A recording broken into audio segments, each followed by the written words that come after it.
हमारी आत्मा परमात्मा की अंश है और परमात्मा ने जब दुनिया बनाई तो अपने अंश को इस संसार में भेज दिया। इसका मतलब हुआ कि हम सब परमात्मा के बच्चे हैं। अब कभी कभी ये सवाल पैदा होता है कि परमात्मा के बच्चे होते हुए हम इस संसार में दुखी क्यों हैं? कोई आदमी नहीं चाहता उसके बच्चे दुखी हों, फिर ये परमात्मा के बच्चे दुखी क्यों हैं? परमात्मा इन्हें दुख से छुटकारा क्यों नहीं दिलाता? एक बात ये समझ लेने की है कि परमात्मा ने जब दुनिया बनाई तो इस जीवों को ये अधिकार दे दिया कि वो जो चाहे सो काम करे। अब उन्होंने जो जो काम किए उसी के अनुसार कर्म के बंधन उनके ऊपर बंधते चले गए। अगर जीव ने परमात्मा को याद रखा तो ये बंधन नहीं बंधे, अगर जीव ने परमात्मा को भुला दिया तो ये बंधन बंधते चले गए और उससे ये हो गया कि ये सारे बंधन पाप के रूप में आत्मा के साथ समा गए। अब जब जब भी मनुष्य इनसे छुटकारा पाने की कोशिश करता है, इनका प्रभाव, इनका संस्कार मनुष्य को फंसाए रखता है और इस तरह से दुनिया में मनुष्य परेशान हो जाता है। तो बताया संत जीव को इन सारे कर्मों से छुड़ाने के लिए आते हैं। जब हमारे ये सारे कर्म खत्म हो जाते हैं तो हमें मोक्ष मिल जाती है। हम अपने घर परमात्मा के देश में वापस चले जाते हैं, जाकर उसमें मिल जाते हैं, फिर हमें कोई दुख नहीं होता। अब संत का एक काम है कि वो हमें इन सारे कर्मों से छुड़ाने के लिए, इन्हें खत्म कराने के लिए, इन्हें भुगताने के लिए आता है। वेद का एक मंत्र है, ऋग्वेद में पहले अध्याय में 117 सूक्त में चौथा मंत्र है, जिसमें कहा है जूर्यन्ति पूर्व्या कृतानि।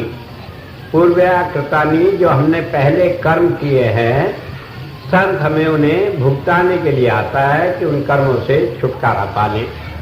अब सवाल ये पैदा होता है, जो कर्म हमने किए हैं वो तो हम खुद ही भुगत लेंगे, तो संत के मिलने से फायदा क्या है?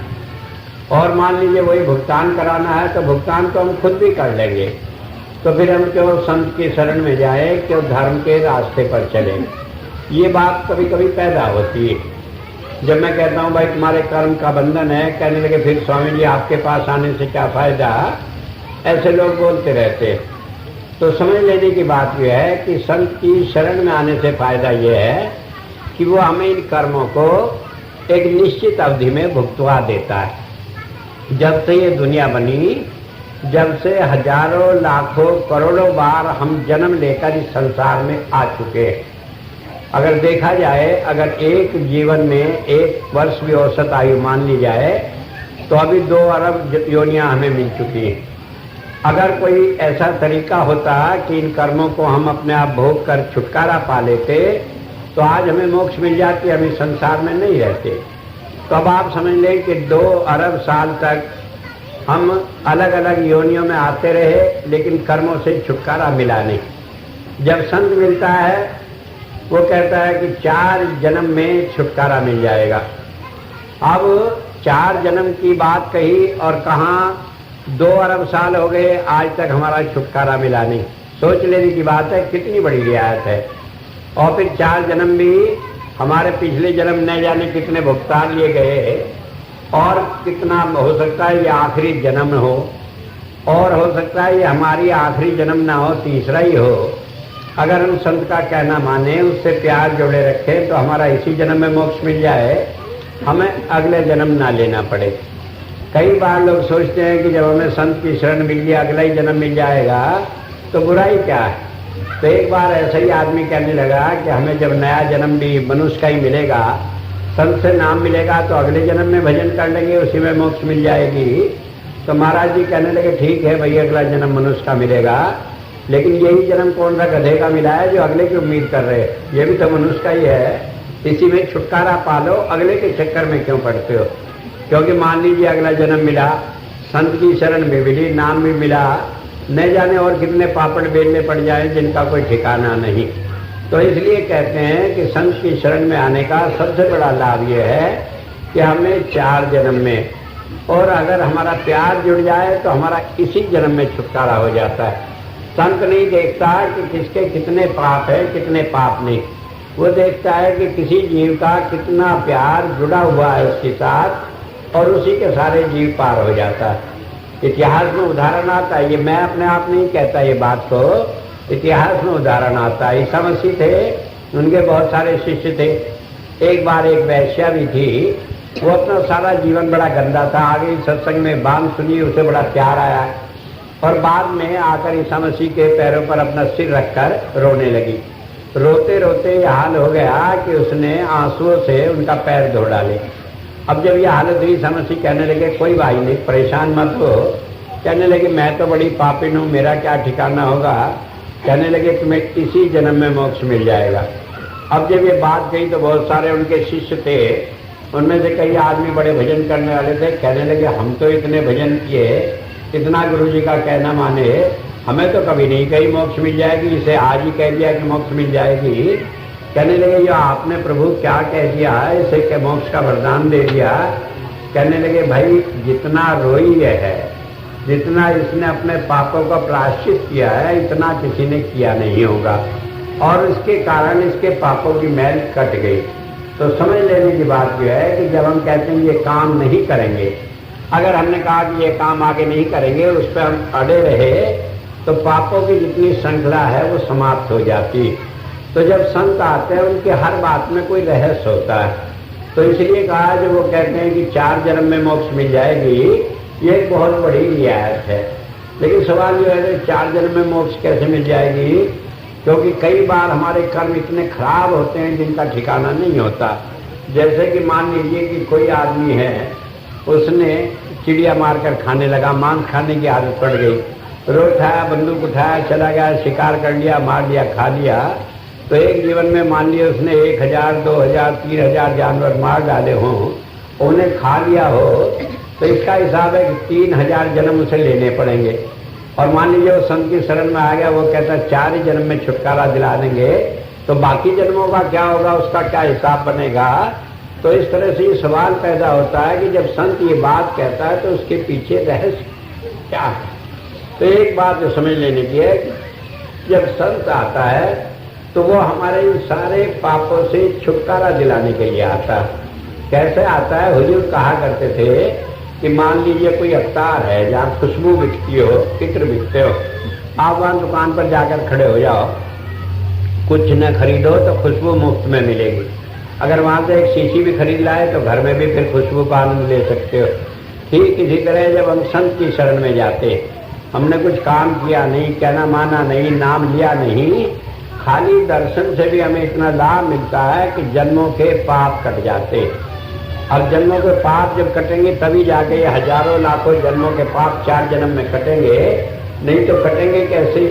मैंने कई बार सत्संग में बताया कि एक बार एक संत कह रहे थे, एक घड़ी आधी घड़ी आदि से पुनार, तुलसी संगत साध की हरे कोट अपराध। कि अगर संत का दर्शन 1 सेकंड के लिए भी, 1 क्षण मात्र के लिए भी हो जाए तो अनेक पाप कट जाते। जब ये बात कही तो एक सेठ जी थे, उन्होंने कहा ये तो बड़ा आसान नुस्खा है। ये सेठ लोग जो होते हैं ये सोचते रहते हैं कहीं मंदा सौदा मिल जाए, हाथ लग जाए। कहने लगे ये तो काम हो गया, न लेना न देना, ऐसा दर्शन करो तभी 1 जन्म का पाप कट जाएगा। तो वो सोचा कि भाई ये तो अच्छा काम है। तो पूछा भैया आपने जो बात बताई, ऐसा संत मिलेगा कहाँ जिसके दर्शन से पाप कट जाएंगे। कहने के वहीं है, उन्होंने अपना आश्रम बनाया हुआ है, वहाँ चले जाओ तो वहाँ जाकर पाप कट जाएगा। अब वो गए सेठानी के पास, जाकर कहने लगे कि अब तो हम भी सत्संग को जाते हैं, 2-3 दिन वहाँ सत्संग में रहेंगे। वो सोचने लगी इसे क्या सूझा, धर्म कर्म की जानता नहीं, कुछ मतलब नहीं, रात दिन पैसे के चक्कर में लगा रहता था। लेकिन कहने लगी चलो भाग की बात है भाई, इसके मन के अंदर इच्छा पैदा हुई। कहने लगे अच्छा तुम बेफिक्र जाओ सत्संग में, यहाँ घर की चिंता मत करना, यहाँ सब ठीक रहेगा। अब वो चले गए सेठ जी। जैसे वो पहुंचे गांव में, वहाँ सत्संग हो रहा था। एक बात मैं बतला दूं, संत देखने में बड़ा सीधा मालूम पड़ता है, लेकिन इतना सीधा नहीं होता। ये तो दुनिया में सारी जितनी कलाएं उसे आती हैं, ये ऐसा नहीं होता कि हम ऐसे उसे बहका लें। कई आदमी तो समझते हैं कि ये तो गुड़ की डली है, ऐसे ही खा जाओ, मीठा ही मीठा है, लेकिन ये जिसके पेट में पहुंच जाता है उसका पेट भी अब उसी का हो जाता है। तो वो जब गए तो सेठ जी सोचे कि भाई बड़ा आराम हो गया, अब तो गए दर्शन करेंगे तो पाप कट जाएंगे। अब जब वो दरवाजे में घुसे वहां सत्संग में, तो महात्मा जी अपना जो सत्संग कह रहे थे उसमें कहने लगे, देखो भाई, जिसने जो पाप किया है वो भोगना ही पड़ेगा, चाहे गुरु हो चाहे चेला, किसी का छुटकारा है नहीं। अब ये बात सुनी तो सेठ जी कहे, मारे गए मुफ्त में, घर भी छोड़ के आए, यहाँ भी ऐसा काम हो गया, बात भी खराब हो गई, कुछ बनी नहीं। लेकिन अपना सत्संग तो सुन लिया किसी तरह। फिर जैसे खत्म हुआ, आप सबसे पहले आ गए, आए, पैर छुए, कहने लगे जी बस अब हम चलते हैं।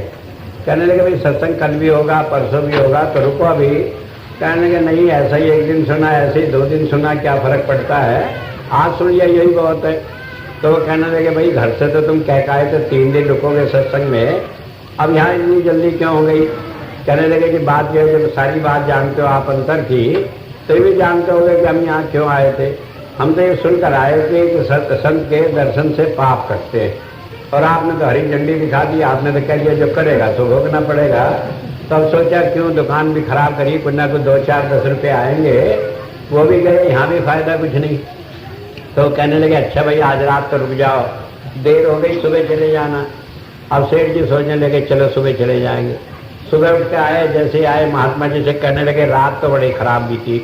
कहने लगे क्या हुआ कि रात में जब मैं सोया तो सारी रात सपने में खराब खराब सपने आते रहे। कहने लगे क्या आया कि एक काली कलूटी सी औरत और लंबे लंबे दांत, और वो मेरे पीछे पड़ी रही, वो मेरी औरत थी, 15-20 बच्चे, और सारे चारों में हूँ, कोई कुछ कहे कोई कुछ कहे। मैं तो इतना तंग आ गया सारी रात, मैं सोचने लगा कि सचमुच में अगर ऐसे बाल बच्चे और ऐसी औरत मेरे हो तो मैं तो जिंदा ही नरक में चला जाऊंगा।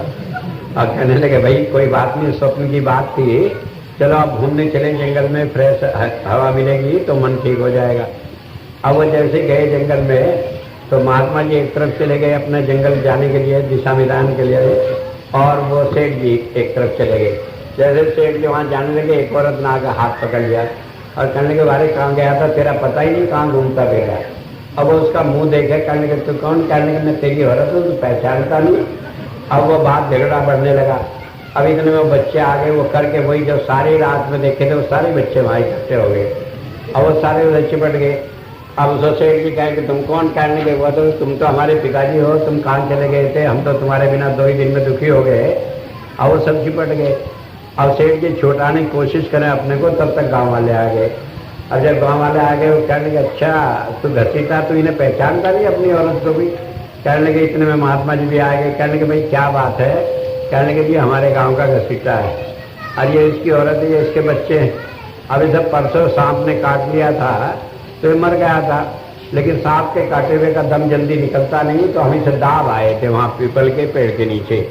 अब क्या हुआ कि किसी ने इसे जिंदा कर दिया, तो ये अपने घर पे पहले तंग था, अब ये इन्हें पहचानता नहीं है, मना करता है और इनसे छूटना चाहता है। जैसे हम में से भी कोई तंग आ जाए, घर से छूटने का बहाना ढूंढते हैं। कई आदमी आ जाते हैं आश्रम में कि यहाँ रहेंगे। मैंने कहा जब घर में गुजरनी हुई तो यहाँ कैसे रहोगे भाई, जो तुम्हारे कर्म है उन्हें तो भुगतते नहीं, छोड़ के भाग आए तो आश्रम में क्या बनेगा। तो बात ये समझ लेने की है, कर्म तो भुगत नहीं पड़ते। तो जब ये बात हुई तो वो कहने लगे भाई क्या हुआ कि वहाँ दाव आए थे। अब वहाँ जाकर उसे खोद खाद के देखा तो वहीं लाश पड़ी हुई मिली। अब जब लाश पड़ी हुई मिली तो वो औरत तो देखे कि उसका आदमी जब मर गया था वो अभी भी वहीं दबा पड़ा था। वो तो छोड़ के हाथ जोड़ के चली गई माफी मांग कर कि मेरा आदमी तो यहीं पड़ा है, मैं गलती से दूसरे आदमी को अपना आदमी कह दिया, ये भी पाप है। वो चली गई। तो उसके बाद गाँव वाले भी चले गए। अब जब उसके बाद चले गए, वो सेठ जी महात्मा जी से कहने लगे तुमने मुझे बचा लिया, नहीं तो आज मैं न जाने किस मुसीबत में पड़ जाता। जब ये बात कही तो कहने लगे लेकिन ये बात क्या है।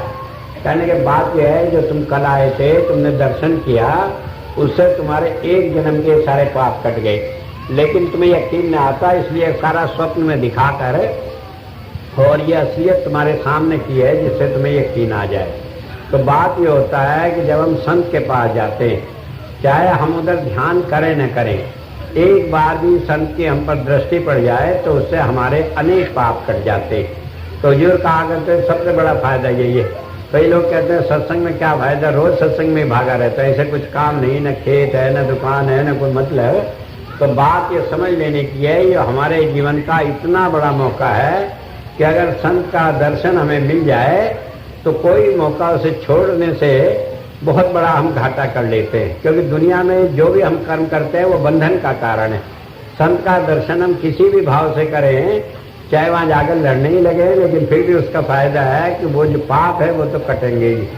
दूसरी बात होती है कि जब हम संत से नाम ले लेते हैं तो हमारे सारे इतने कर्मों की श्रृंखला जो कि बढ़ती रहती है वो बढ़नी बंद हो जाती है।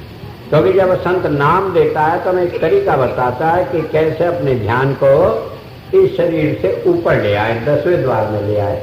उसका सबसे बड़ा लाभ ये होता है कि जब अपने ध्यान को ऊपर ले आते हैं तो जो भी काम आप इस दुनिया में करते हैं, रोटी खाना हो, दूसरे काम हो, किसी को देखना हो, गाना सुनना हो, बढ़िया कपड़े पहनना हो, या दुनिया के जितने भी भोग हैं, कुछ भी आप करते रहें, उसमें आपका मन फंसता नहीं।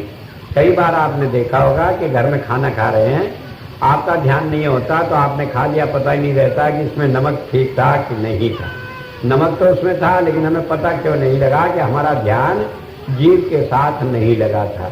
तो इसीलिए जब हमारा ध्यान इन इंद्रियों के साथ नहीं लगा रहता तो जो कर्म हम करते हैं उसका प्रभाव, उसका बंधन हमारे ऊपर होता नहीं। एक बात ये समझ लेनी चाहिए, खाना खाएंगे असर तो होगा, लेकिन उसका बंधन नहीं होगा, हमारा मन उसमें फंसेगा नहीं, बार बार उसकी इच्छा नहीं होगी कि हम उस चीज को बार बार प्राप्त करें। तो उससे क्या हो जाता है कि जो भी कर्म हम कर रहे हैं, जो कर्म हम कर रहे हैं वो तो हमारे पिछले कर्मों के कारण है। क्योंकि अब मान लीजिए आप बैठे हैं सत्संग में हैं, तो ये भी हमने कोई अच्छा कर्म किया होगा पिछले जन्म में, उसके कारण हम सत्संग में आए। आज हमारे बाल बच्चे अच्छे हैं, बुरे हैं, जो भी है, वो भी हमें इसलिए मिले हैं कि पिछला जो कर्म था उसका भुगतान करने के लिए आए। हुजूर कहा करते थे कि बाल बच्चे हैं, दूसरे लोग हैं, ये कोई तुम्हें आराम देने नहीं आए, बल्कि ये तो अपना कर्जा वसूल करने के लिए आए, अपने कर्मों का हिसाब चुकवाने आए। और एक बात ये ध्यान रखनी है, इसे बड़े प्यार से चुकाना है, क्योंकि अगर इसे चुकाने में भी गड़बड़ करोगे तो आगे फिर और बंधन हो जाएंगे, फिर उसे दोबारा भुगतने आना पड़ेगा। तो संत क्या कहते हैं कि जब वो नाम की दीक्षा देते हैं, जब हमें भजन करना सिखाते हैं, तो वो हमें एक तरीका बताते हैं कि इस दुनिया में सारे काम करते हुए हम उसके बंधन में फंसे नहीं। सबसे बड़ी मुसीबत ये होती है कि जब तक नाम नहीं मिलता, हमने कोई कर्म किया, उसका भोग भोगा, उसमें मन इतना फंस जाता है कि उसके कई गुने कर्म आगे हम करने लगते हैं और वो बंधन हमारे हजारों गुने बढ़ते चले जाते हैं। लेकिन जब हमें नाम मिल गया, संत ने हमें उस रास्ते पर लगा दिया, तो वो हमें ये तरीका सिखा देता है कि सारे काम करते हुए भी हम इनके बंधन में होते नहीं। बाहर से देखने में फर्क बहुत कम मालूम पड़ता है, क्योंकि कहते हैं तो ऐसे ही है जैसे पहले था, लेकिन उसमें फर्क बड़ा पड़ जाता है और वो फर्क संत ही देख सकता है, हम नहीं देख सकते। मुझे याद है कई बार मैंने सत्संग में भी एक कहानी सुनाई। बलख बुखारे का बादशाह था, वो कबीर साहब के पास आ गया। जब नाम लेने के लिए आया, उन्होंने कहा देखो भाई अभी तो तुम्हारे में पाप बड़े हैं, अभी हम नाम नहीं देंगे। कहने लगे फिर कहने लगे रहो, सेवा करो, जब ठीक हो जाओगे तो नाम देंगे। अब वो रहने लगा वहाँ, तो 6 साल हो गए। अब क्या हुआ, कबीर साहब के घर में वहीं जमीन पर पड़कर सोना, जो मिल गया खा लेना, कभी बना खाने को तो खा लिया, कभी नहीं बना नहीं खाया, और इस तरह भूखा प्यासा जैसे वहाँ गरीबी के दिन काटता रहा। जब 6 साल हो गए तो एक दिन माता लोही कहने लगी कबीर साहब से, देखो ये बलख बुखारे का बादशाह है, इतना राजा है, कितने ठाट में रहता होगा, तुम्हारे यहाँ इतना सारे ऐसे ही पड़ा है गरीबी में, नाम लेने आए सब बेचारे को नाम दे दो। आजकल की तरह नहीं कोई आया कोई नहीं आता उसे पकड़ के चल भाई बैठ तू भी नाम ले रहा, ऐसा नहीं। पहले बहुत परीक्षा लेकर संत में नाम देते थे, लेकिन अब कलयुग है, मान लीजिए ऐसे छांट छांट कर अच्छे अच्छे को देख कर नाम लेंगे तो एक भी नहीं मिलेगा। 1 लाख आदमी भीड़ रहे सत्संग में, नाम लेने को एक भी नहीं मिलेगा, क्योंकि अब तो ज्यादा गंदगी है पहले से, लेकिन पहले वो बड़ा वो रखते थे। तो जब ये हुआ तो उसे कहा कि 6 साल हो गए, इसे नाम दे दो। कहने के नहीं अभी इसमें बड़ी गंदगी भरी है, बड़ा अभिमान है। कहने काहे का अभिमान है, सुबह शाम तक गर्म पानी भी नहीं मिलता, ठंडे में नहाना, जमीन पर पड़ के सोना, कभी मक्के की मिली, कभी चने की मिली, कभी रोटी मिली, कभी नहीं मिली, ऐसे ही रहता है, तो इसका काहे का अभिमान है। तो कहने लगे अच्छा कल ये सुबह जब यहाँ आएगा तब तुम इसके ऊपर थोड़ा सा कूड़ा डाल देना। अब वो ऊपर जाकर बैठ गई, एक थोड़ा सा कूड़ा अपने हाथ में ले लिया, जैसे ही वो बादशाह आया कबीर साहब से मिलने, उसने ऊपर से कूड़ा डाल दिया। और जब डाल दिया तो बादशाह क्या है, अंधी है, दिखाई नहीं देता, जो बुखारा होता तो तेरी आंखें निकलवा लेता। अब कहने लगे कि क्या कहा, कहने लगे बुखारे की धौंस दे रहा था कि बुखारा होता तो तेरी आंखें निकलवा लेता। कहने लगे है कि नहीं अभिमान? कहने लगे हाँ अभी तो है। अब ऐसे 6 साल और बीत गए। मैं एक बार बता रहा था कि लोगों को पता नहीं रहता है सफाई किस तरह हो रही है, लेकिन संत जानता है। तो जब 6 साल और हो गए तो कबीर साहब कहने लगे देखो भाई अब ये ठीक हो गया, अब मैं इसे नाम दूंगा, तुम्हें देखना हो देख लो। कहने लगे ये तो ऐसे ही 6 साल पहले था, ऐसा ही आज है, इसमें तो कोई फर्क नहीं। उस दिन मैंने कह दिया था, उस दिन तो मैं इसमें कमी बता दी, आज तुम कह रहे हो कि ठीक हो गया, मुझे तो कोई फर्क लगता नहीं। कहने लगे अच्छा तुम कल परीक्षा कर लेना। तो माता लोही जो थी वो बड़ी तेज थी, वो क्या करी नाले में से कूड़ा भरलाई और खूब उसमें गंदगी दे के घोल के उसे तैयार कर दिया।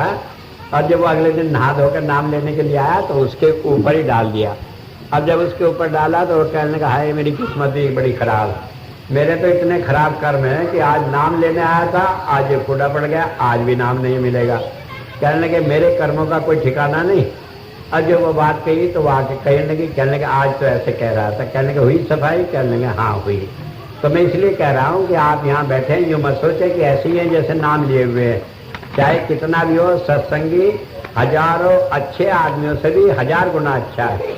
कारण यह है कि वो गुरु को मानता है, गुरु की बात पर चलता है और उसे परमात्मा का डर अपने मन में बना रहता है।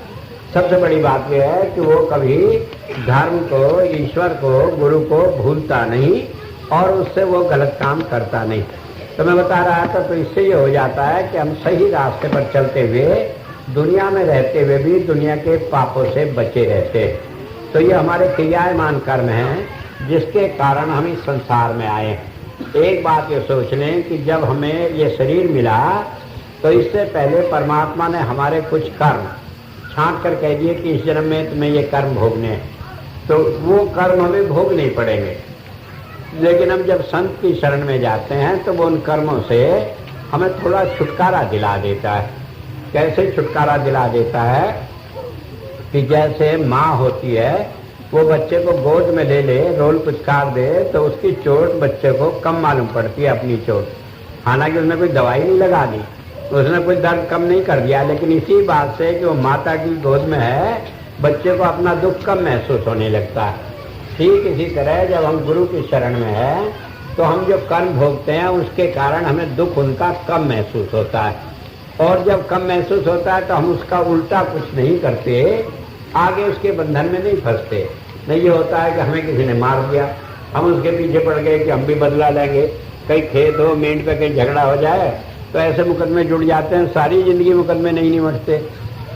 और फिर क्या होता है कि उसमें नए नए बंधन, नए नए कर्म होते चले जाते हैं। और कई बार तो ऐसा हो जाता है छोटी सी बात से इतना बैर बन जाता है कि आदमी मरते दम तक सोचता रहता है कि इसका मेरा झगड़ा था, मैं इसका नुकसान नहीं कर पाया, और अगर जो वो सोचता रहे तो अगला जन्म उसे बिच्छू का मिल जाता है। तो ये जो मनुष्य होनी से भी गया। लेकिन जब संत की शरण में होता है तो मान लीजिए किसी ने आदमी ने बुरा भी करा तो सोचते हैं चलो भाई हमारे गुरु जी रक्षा करेंगे, इसे भी इसके कर्मों का फल मिलेगा, हम उसमें फंसते नहीं, सोचते नहीं। तो हो ये जाता है कि जो हमारे क्रियामान कर्म हैं, जो हमारे कर्म इस जन्म में भोगने के लिए हम भोग रहे हैं, उनको भोगते हुए हम उनमें फंसते नहीं। और उनमें न फंसने से ये होता है कि कर्म भी कटते चले जाते हैं और आगे नए कर्म का बंधन होता नहीं। तो ये बात समझ लेने की है कि कर्म तो में भोग नहीं है, लेकिन उन्हें भोगते हुए एक तो आसानी हो जाती है और दूसरे सबसे बड़ी बात ये हो जाती है कि फिर नया कर्म उनके कारण होता नहीं। ये बात वैसी मालूम पड़ती है, लेकिन हम अपने जीवन में देखें तो बहुत बड़ी बात है।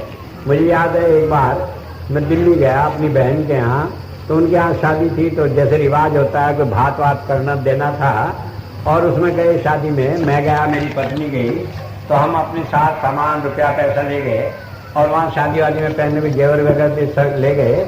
लेकिन जब वहाँ से लौट कर आ रहे थे रास्ते में हमारा एक बक्सा चोरी हो गया और उसमें जितना रुपया पैसा था, जितना जेवर था, वो सारा ही चला गया, जिंदगी भर का जितना जोड़ा हुआ था। अब वो जब चला गया तो बड़ी परेशानी। तो जो हमें और कोई रास्ता नहीं मिला तो हम ढूंढ ढांढ कर जब थक लिए तो महाराज जी के पास गए। रात के 11 बजे थे, मन बड़ा परेशान था। जाकर महाराज जी से कहने लगे महाराज जी ऐसे ऐसे सब नुकसान हो गया, जितने बचत थी सब चली गई। कहने लगे महाराज जी, कहने लगे भाई कितना नुकसान हो गया होगा? मैंने कहा महाराज जी करीब 11,000 रुपये का नुकसान होगा। ये बात है सन 70 की। तो जब ये बात हुई तो महाराज जी कहने लगे देखो भाई, मेरी वाइफ से कहने लगे देख अगर ये रुपया तुम्हारा ना जाता और इस काका को कुछ हो जाता तो वो बुरा था, ये बुरा है। कहने महाराज जी वो तो बहुत बुरा होता, इन्हें कुछ हो गया, रुपये पैसे लिए कहीं से कुछ ना होता, ये बीमारी हो जाता, अस्पताल में रहता और वहाँ पर जो रुपया पैसा देना पड़ता, वहाँ 11,000 देना पड़ता, तो वो अच्छा था, ये अच्छा। कहने महाराज जी वो भी बुरा था, क्योंकि बीमारी भी हो, दुख भी हो और पैसा भी देना पड़े। कहने के फिर इतनी दया करके गुरु ने तुम्हारा कर्म कटवा दिया कि तुम्हारा ये सब दिया गया और पता भी नहीं लगा। कहने लगे और क्या चाहती है? और उसके बाद कहने लगे देखो चोरों के महल नहीं बनते और तुम्हें कोई कमी नहीं होगी, क्योंकि एक चक्कर ये था ना कि 1 साल बाद हमें लड़की की शादी करनी थी, तो कहने लगे तुम्हें कमी नहीं होगी। अब वो खुश हो गई और बाद में हुआ भी यही कि कुछ भी नहीं था हमारे पास, लेकिन सारा काम इतना बढ़िया हुआ कि जो किसी तरह उम्मीद नहीं। तो होता यह है कि संत हमें समझ देकर इन सारे कर्मों को आसानी से भुगतवा देता है, और उन भुगताने में क्या होते हैं, हम धर्म के रास्ते से अलग नहीं होते और हम अपने सीधे रास्ते पर चलते जाते हैं। कर्म तो वो भुगतवाता है, वो ये नहीं कहता कि तुम्हें दुख नहीं होगा, वो ये नहीं कहता कि तुम्हें कर्म भोगना नहीं पड़ेगा, लेकिन वो कहता है कि भाई संभाल हो जाएगी, रक्षा होगी, कोई झंझट पड़ेगा नहीं, ऐसा नहीं होगा कि उससे निकल कर बाहर न आ सको। अब इस तरह से वो हमारे सारे कर्म करते चले जाते हैं। पहले मैं बताया जो क्रियायमान कर्म हैं, जो हम आज कर रहे हैं, जो बाद में हमारे हिसाब में जमा हो जाएंगे, उसे वो रोक लगा देता है नाम देकर, जिससे हमें आगे कर्म बढ़ते नहीं। फिर हमारा जो प्रारब्ध कर्म है उसे भुगतवा देता है, उसमें हमें सहारा दिए रखता है और उसमें फिर हम आगे कर्म नहीं करते और पिछले भुगता देते। अब ये बात तो हो गई इस जन्म के कर्मों की। अब एक बड़ा लंबा चौड़ा हिसाब है हजारों जन्मों का, जिसे सिंचित कर्म कहते हैं, और उनका कोई ठिकाना नहीं कितने जन्मों के कितने कर्म हैं। हो सकता है हमने पिछले जन्मों में कोई ऐसा कर्म किया हो कि 1000 बार हमें मरना पड़े, 1000 बार जीना पड़े और इस तरह कहीं छुटकारे का तरीका ही न मिले। तो उन सारे कर्मों को संत हमें अंतर में धुन देकर उससे उन सारे कर्मों को खत्म कराता है। जब तक किसी जीव को अंतर में धुन न आने लगे तब तक उसे मोक्ष नहीं मिलती। अगर कोई आदमी कहे खाली रोशनी होने से, दर्शन होने से गुरु का, परमात्मा का कुछ भी कह लो कि उससे मोक्ष मिल जाएगी, तो नहीं मिलेगी। कब मिलेगी? जब धुन आने लगेगी, क्योंकि उस धुन के अंदर ये ताकत है कि वो हमारे सारे सिंचित कर्मों को दग्ध कर देता है। दग्ध करने का मतलब आप समझते हैं? दग्ध करने का मतलब ऐसे समझ लें कि जैसे चना होता है, चने को आप खेत में बो दें तो एक पौधा हो जाएगा, उसमें 15-20 चने और लग जाएंगे, तो 1 के 20 बन गए। लेकिन अगर उसे आप आग में भुना दें और उसके बाद जमीन में डाल दें तो फिर उसमें कुछ पैदा नहीं होता। तो ठीक इसी तरह वो हमारे अनेक जन्मों के जो कर्म हैं वो दग्ध हो जाते हैं, उनमें फिर बांधने की, हमें कर्मों में फंसाने की शक्ति नहीं रहती, और इस तरह उसे छुटकारा दिलाता है। और एक बात मैं आपको बता दूं, सिवाय संत के जब तक कोई जिंदा देहधारी संत नहीं मिलता, हमें अंतर में ये धुन नहीं मिलती। लोग पहले तो उसे समझते ही नहीं, फिर अगर समझ भी लें तो उससे घबरा जाते हैं कि नहीं जाने क्या होगा क्या नहीं होगा। और फिर ये होता है कि उसमें भी वो अगर हमें प्राप्त हो जाए तो उससे जो रिद्धियाँ सिद्धियाँ प्राप्त होती हैं उससे हम दुनिया के उल्टे रास्ते पर चल निकलते हैं, और उस धन को जो हमें मिला था भक्ति धन, उसे हम बर्बाद कर देते हैं दुनिया के कामों में। तो इस तरह से जब तक संत नहीं मिलता न तो हमें वो समझ आती है और न हमें छुटकारा मिल सकता है इन बंधनों से, इन उल्टे रास्ते पर चलने से। तो संत क्या करता है कि हमें उस धुन की समझ देता है, उस हमारे साथ रहकर उस धुन को और किसी रास्ते में दुरुपयोग करने से रोक देता है। कई बार गुस्सा आता है, इसने हमारा ये करा, हम भी इसे कहते हैं कि तेरा नाश हो जाएगा, लेकिन वो हमें रोक लेता है उस सारी स्थिति में। वो कहता है कि उसका कर्म है वो जाने, हम क्यों उसके चक्कर में पड़े, हम अपने आप सही रास्ते पर चले। हमारा कोई कर्म था, उसमें वो भी एक साधन था, तो उसकी वजह से कर्म निमट गया, लेकिन हम उसके ऊपर गुस्सा करते नहीं। तो होता ये है, ये सारी क्रियाएं हमारे अंतर में ज्योति और नाद के द्वारा होती रहती है। और संत क्योंकि ज्योति और नाद का स्वामी, उसके हाथ में है, वो जाए उन्हें जिस तरह प्रयोग करे, तो इसके द्वारा वो साधक को नियंत्रित करके उसे सही रास्ते पर लगाता रहता है। तो एक बात समझ लेनी की है, जब कहते हैं बिना संत के मोक्ष नहीं मिल सकती, बिना संत के कर्मों से छुटकारा नहीं हो सकता, बिना संत के कोई आदमी संसार में धर्म के रास्ते पर नहीं चल सकता, ये ऐसे ही नहीं कह दिया किसी ने बहकाने के लिए, बल्कि एक तथ्य है। क्योंकि जब तक हमारा मन नहीं रुकता हम पाप से छुटकारा नहीं पा सकते। संत जो हमारे मन की गति को जानता है वो इसे बंधन लगा सकता है, इसे रोक लगा सकता है। हम देखते हैं कहा है भगवान कृष्ण बांसुरी लिए रखते थे हाथ में और उससे लोगों के मन को मोह लिया करते थे। तो बांसुरी क्या है कि संत के अंदर ये ताकत है कि अंतर में बांसुरी की आवाज सुनाकर हमारे मन को काबू कर लेता है। कई बार हम सोचते हैं कि आज नहीं जाए सत्संग में, फिर मन करता है कि नहीं चलेंगे, मौका है। कई दफा आता है कि अभी तो 3 महीने बाद विदेश से आए, कभी आता है पिछले महीने गए थे तो थोड़ा टाइम नहीं मिला, कभी सोचते हैं अपनी कोई बात कह देंगे तो किसी ना किसी तरह इस मन को कोई ना कोई फंद लगाकर वो इसे गुरु की शरण में लगाए रखता है। दूसरी बात यह, इसके द्वारा हमें रास्ता दिखाता रहता है। जहाँ भी हम संत से दूर या पास होते हुए कहीं उल्टे रास्ते पर भटक जाते हैं, वो हमें वहां से रोक कर वापस सही रास्ते पर ले आता है।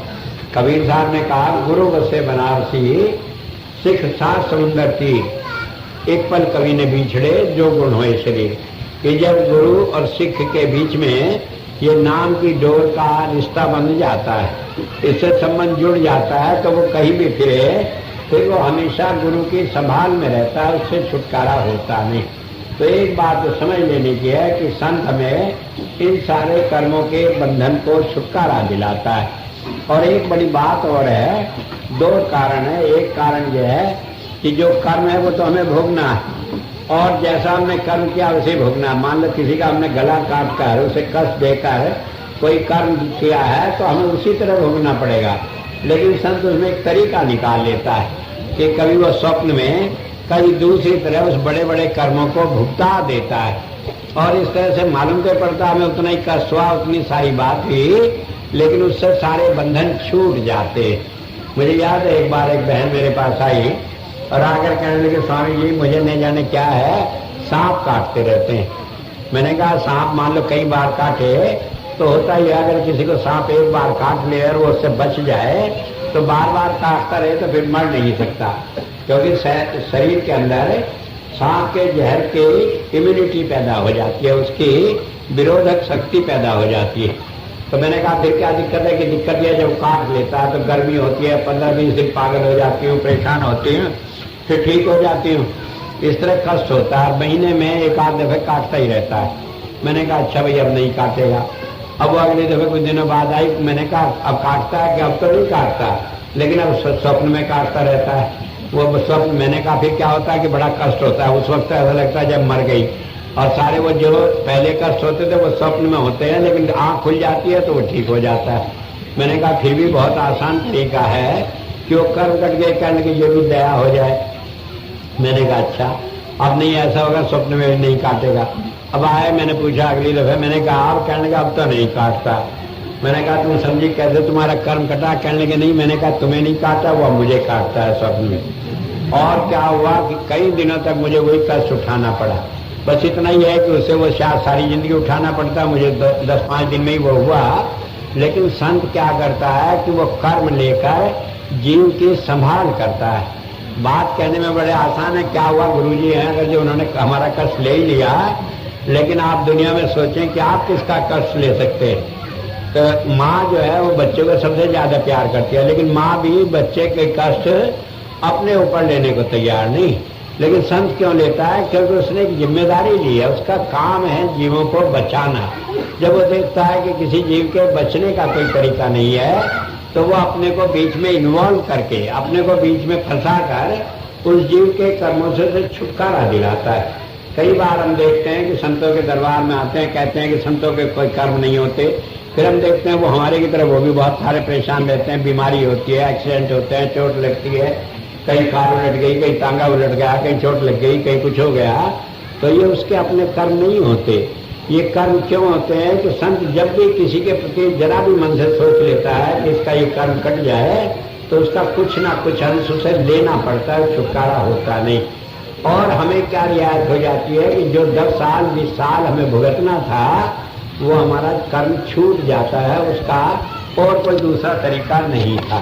तो बात ये समझ लेने की है कि जब हम कहते हैं कि संत हमारे कर्म कटाता है तो ऐसे नहीं कटाता कि एक मन के बदले में एक ही मन बोझ ढोना पड़ेगा, बल्कि वो एक मन के बदले में रत्ती और राई में भी सारा बोझ ढुलवा कर उस कर्म को खत्म कर देता है। लेकिन इसे हमें समझ नहीं आती, और अगर नहीं समझ आए तभी ठीक है, क्योंकि अगर हमें समझ आ जाए कि संत हमें कितना प्यार करता है, तो हुजूर कहा करते थे कि सिख को अगर ये मालूम हो जाए गुरु कितना प्यार करता है तो पेट फाड़ कर मर जाए, एक भी दिन जिंदा नहीं रह सकता।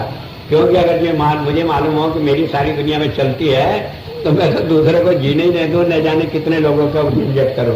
तो इसलिए वो छिपाए भी रखता है, करता भी सारा है, और उसे रास्ते में जहां भी वो भटकन होती है उससे रोक रोक कर सीधे रास्ते ले आता है। लेकिन सबसे बड़ी बात यह है कि एक बार जब हम संत की शरण में चले गए, मैं संत की बात कर रहा हूँ, ऐसे लोगों की नहीं कर रहा हूँ जो संत का भेष बनाकर उल्टे काम करते हैं। तो उसकी शरण में जाने से फिर चाहे हम उससे जुड़े या न जुड़े, वो अपने आप हमें अपने से जोड़े रखता है और जोड़कर हमारे सारे कर्म खत्म कराकर हमें इन्हीं 4 जन्मों में मोक्ष दिला देता है। और एक बात मैं बतलाऊं कि जो संत आता है वो अपना काम करने का ढंग अपने आप निश्चित करता है। आप किसी संत को ये नहीं कह सकते कि महाराज जी ऐसा करते थे तो ये भी ऐसा ही करेंगे, और वो निश्चित करके अपना रास्ता निकालता है। जब मुझे हुजूर ने काम करने के लिए ये काम सौंपा था तो मैं तो पहले कह दिया कि जो भी जीव मेरे साथ रहेगा उसे मोक्ष मिलेगी, तभी मैं काम करूंगा, नहीं तो मैं करता नहीं। चाहे खराब आए चाहे अच्छा है, खराब तो हम सारे ही, अच्छे कौन है। लेकिन अगर ये कहिए खराब है इसलिए अगला जन्म भी लेना पड़ेगा, मैंने कहा फिर किसी और को काम सौंपो, मैं ये काम करने को तैयार नहीं। तो मैं तो ये गारंटी करता हूँ कि आप अपना प्यार जोड़े रखें। नहीं जाने कितने दिनों की बात है, सारी जिंदगी अभी मुझे भी कहीं नहीं बैठे रहना, आपको भी नहीं रहना, लेकिन इस थोड़े समय में ही आपका सबका काम बन जाना। कोई आदमी नहीं जिसे जन्म दोबारा लेना पड़ेगा, और चाहे अपना कुछ भी करना पड़े, आपके सारे कर्मों में हर घड़ी साथ लेकर आपको सहारा देकर इस सारे भवसागर से पार कराने की जिम्मेदारी मेरी है। और मैं ये आपसे आज वायदा करता हूँ कि मैं उस जिम्मेदारी को खूब अपने पक्के मन से निभा रहा हूँ, निभाऊंगा। और किसी को ये मौका नहीं मिलेगा वो सोचेगा कि मैं गुरु की शरण में था और फिर भी मैं इस पाप में फंसा रहा, मेरा छुटकारा हुआ नहीं। और मेरा ये दावा है कि अगर कोई समझता हो कि गुरु कुछ नहीं कर सकता तो चाहे कितना ही बड़ा पाप कर ले, उससे भी मैं उसे निकाल कर इस भवसागर से पार कराने की जिम्मेदारी अपनी समझता हूँ। और अगर जो कोई नहीं पार निकला तो उसकी कमी नहीं है, मेरी अपनी कमी होगी। अगर वो फेल हो गया तो मैं फेल हूँ, मेरी गलती है। तो इस दावे के साथ मैं कहता हूँ कि संत आते हैं कर्म छुड़ाने के लिए, और आप उसी सहारे अपने मन को गुरु से जोड़े रखें तो आपके सारे काम आसान हो जाएंगे। नहीं जोड़े रखें, आप नहीं भी आए सत्संग में, नहीं भी कुछ करेंगे तो फिर भी काम तो मुझे अपना करना ही है, लेकिन अगर करेंगे तो उससे मेरा काम आसान हो जाता है कि सत्संग में जुड़े रहें और उससे हमारा प्यार बने रहें, जिससे हम इस सारे काम को करते रहें। तो मैं आज इतनी बात ही कहकर अपनी बात को समाप्त करूंगा। आज थोड़ा मुझे 10-15 मिनट और लेने, आप कई